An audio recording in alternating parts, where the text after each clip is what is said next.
going to show you a neighborhood that was built around a hill of rocks, and it was actually named after a snail.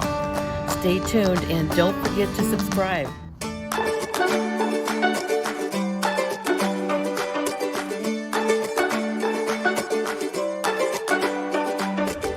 Mount Helix has an interesting story. Hi, my name is Kathy Jackson. I'm with Keller Williams, San Diego Metro. I'm going to be telling you a little bit about the history of this place as well as the housing and what you could possibly expect. And Mount Helix is bordered by El Cajon, La Mesa, and Spring Valley. It's a neighborhood that really has its own personality.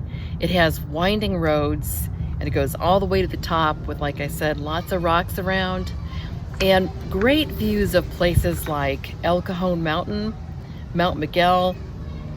I think you can see Palomar in the distance and the ocean as well. The price range of the houses on Mount Helix are between about $800,000 and $1.5 million.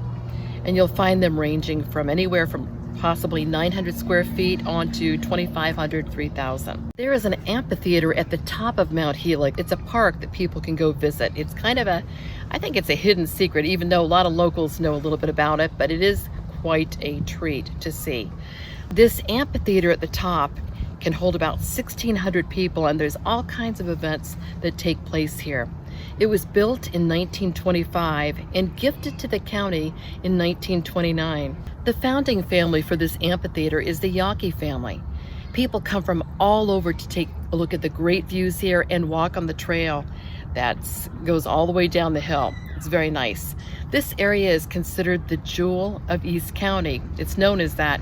And there's all kinds of events that take place here. For example, there's wedding venues that occur here. There's Easter sunrise services, Christmas caroling, and musical events as well. This is how the Mount Helix Amphitheater came into being.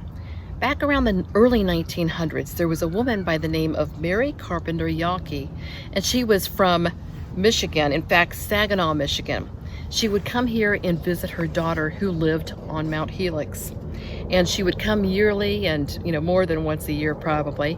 She always really enjoyed the trails around here. At that time when she was coming, the top of the mountain where the amphitheater is was just bald with no trees.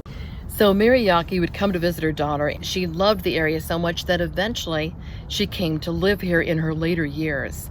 She loved to go to the top of the mountain and to hike and look at the nature. It was just her favorite place of solace.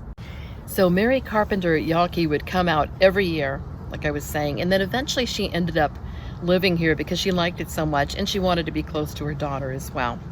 So her later years, she actually had a home here, and the things that she liked doing, like I was saying, is going up the trails. She loved that. She loved nature. She liked it so much, and she liked looking out at the ocean, all those kinds of things. After Mary Carpenter Yawkey passed away, and I don't know the exact date of that, but around 1923, her daughter Mary Yawkey White and her husband Fred, as well as Cyrus, who was her brother, they wanted to do something in memory of their mother because she enjoyed it here so much and they wanted to memorialize it. So they approached the owner of the land, who was Ed Fletcher. He's a well-known name around here for lots of development. El Cajon, his name is all over the place with Fletcher Hills. And he was a colonel also. I think I've done a video on that before. He was in the military.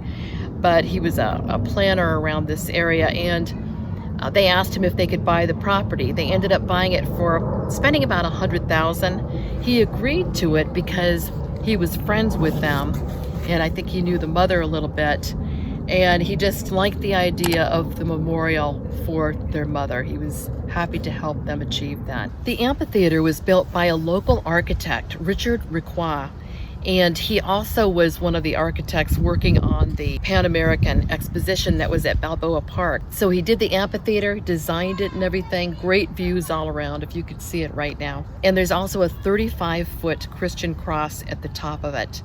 And like I said, lots of events are planned here. A big part of the identity of this lovely neighborhood. I think the neighbors are proud of this area. So check this out sometime. It's a real hidden treasure and it's very unique. Make sure to stop by sometime.